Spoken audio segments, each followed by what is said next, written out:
You know, the story of the Magi ranks right up there with the Christmas and Easter stories in terms of snaring the human imagination. Poets as distinct as William Butler Yeats and William Carlos Williams have wrapped words around the wise men. Longfellow even gave them names: Melchior, Gaspar, and Balthazar. Hundreds of artists have painted the scene, including Botticelli and Fra Angelico. And in recent years, Garrison Keillor has told the story on A Prairie Home Companion. And James Taylor has written a song from which the title of this sermon comes, Home by Another Way. So much has been made about this story about which we know so little. They probably were not kings, of course, and there were not three of them, at least not according to Matthew. There were three gifts. We do not know who they were, where they came from, or how many of them were there. We do not know how long it took them to get to Bethlehem and how old Jesus was when they arrived. We're not even sure about that famous star. It's not the facts. It's not that the facts don't matter. It's just that they don't matter as much as the stories do. And stories can be true, whether they happen or not. You do not have to do archaeology to find out whether or not they're genuine. You do not have to spend time, years in libraries combing ancient texts. There is another way home. You can just listen to the story. You can listen and let it come to life inside of you, and then decide on the basis of your own tears or laughter whether the story is true. If you have any doubt, it's always a good idea to watch other people who are listening to the story. Just pay attention to how the story affects them as well. Does it make them more or less human? Does it open them up or shut them down? Does it increase their capacity for joy? So, once upon a time, there were three kings, very wise men who were all sitting in their own countries, minding their own business, when a bright star lodged in the right eye of each one of them. Well, it was so bright that none of them could tell whether it was actually burning in the sky or in their imaginations. But they were wise enough to know that it didn't matter all that much.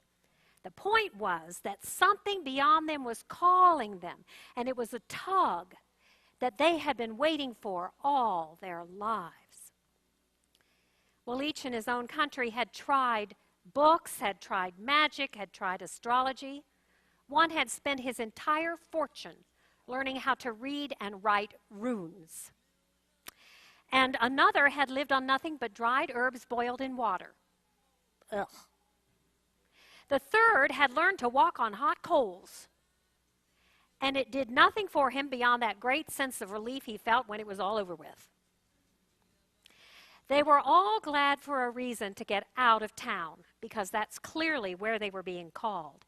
Out from everything that I had ever known or managed or survived, out from under the reputations that they had built for themselves, the high expectations, and the disappointing returns. And so they set out one by one, each believing that he was the only one that had a star in his eye, until they all ran into one another on the road to Jerusalem. Well, from a distance, each thought the other was a mirage at first, a twinkling reflection made out of vapor and heat. But as they drew nearer to one another, they could see the star that they had in common, and it was kind of like a tattoo or a secret handshake that made them brothers before they even spoke.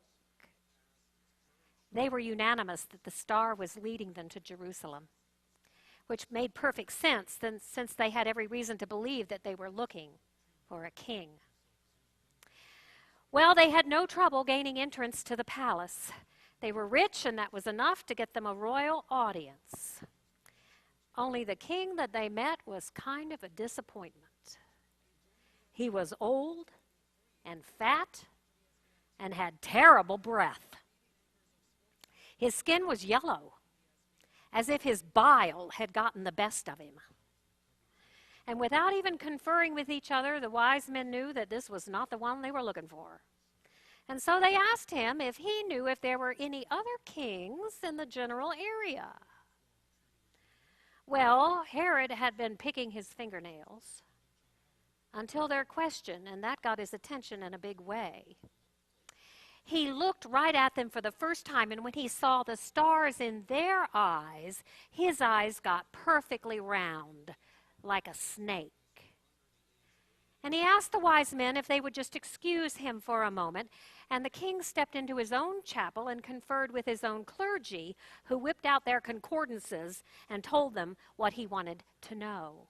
Yes, there was a little something in the book of Micah about a new ruler for Israel, but nothing to get excited about. It had been there for a very long time. It seemed unlikely, but sure, why not? Send the wise men to Bethlehem to do a little reconnaissance work and save a little bit on the national security budget. And so that's what the king did. Herod gargled, combed his hair, and went back to tell the wise men that they should go to Bethlehem at once with his blessing, on the condition that they could come back and tell him who his successor was going to be so that he could send flowers. Yeah. His breath smelled like pine sol. And the wise men left feeling a little queasy. But when they got back out into the night air, they could see that star clearly again, and they followed it right to the doorway of a one-room home in Bethlehem. Well, it was a perfectly nice place, modest and well-built, but it was not the kind of place they would have expected to find a king. If they had chosen the place for themselves, they would not have knocked. But the star had chosen it, and so they did. And when the door opened, the couple inside almost died of fright. Not that the wise men noticed. I mean, with all their arms full of gifts, they crowded into that small space, bumping their turbans on the rafters and snagging their robes on all the rough furniture. All they could see was the baby, who was not afraid, and who had that same star in his right eye, the one that they had seen before they even left home. It was he. It was he. Whoever he was, it was he. They didn't have a clue, but they knew what to do. They knelt down and they worshiped him. They gave him the things that they had brought, well, which were no use at all to him. They were the wrong things. They should have brought goat's milk and a warm blanket and something shiny to hang on his crib. Only, how could they have guessed? The child's parents were gracious. They thanked the foreigners for their gifts and then held them up for the baby to see. And when the wise men, to their complete alarm, the baby's mother scooped up the child and handed him around to each one of them. And there they were, holding that damp, living weight in their arms. And then she took the child back and nursed him. And they all fell asleep right there. Well, the next morning there was some panic because the wise men could not find their stars anywhere. They looked under the corners, they looked under the furniture. The mother even shook out the blanket to see if they had fallen in the crib. But after the initial panic, the wise men said, "Oh, never mind. We don't need them anymore. We found what we were looking for, and we won't lose that." And as much as they hated to, they guessed that they had better be on their way. No, they would not be going back to Jerusalem, they said. All three had had a dream that said, "Steer clear of Jerusalem and Herod." If anyone in Jerusalem knew anything at all, they would be here instead of there. Besides, none of their old maps worked anymore. They would have to find a new way home. So the wise men picked up their packs, which were now lighter than before, And they lined up in front of the baby to thank him for the gifts that he had given to them. "What in the world are you talking about?" the baby's mother said. And they told her so she could tell him later. "For this home and the love here," the first wise man said, though he couldn't figure out how to say it in runes. "For baby flesh," said the second wise man, who had absolutely no interest in living on herbs anymore.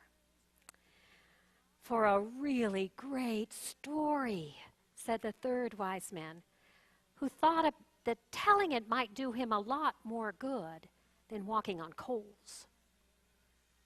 And then the wise men trooped outside. And they stretched,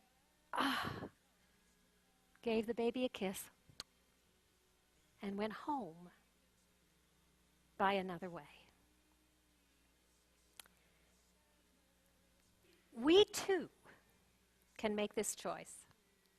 This choice as we enter a new year to go home by another way. To let this story change everything. We can leave behind those things that Herod represents to us. The fear, the brokenness, the anxiety, the worry. We can tell a better story. So ask yourself, what can I leave with Jesus in order to find a new way home? On that paper you got, I invite you to write a word or draw a picture of what you want to leave behind. And then when you come to communion, put them in the bowls of water and let them dissipate as a prayer. James Taylor sings it this way: "It pleasures me to be here and sing this song tonight. They tell me that life is a miracle, and I figured that they're right. But Herod's always out there, and he's got our cards on file. It's a lead pipe cinch if we give an inch. Oh, Herod's gonna take a mile. So it's best that we go home by another way. Home by another way." Amen.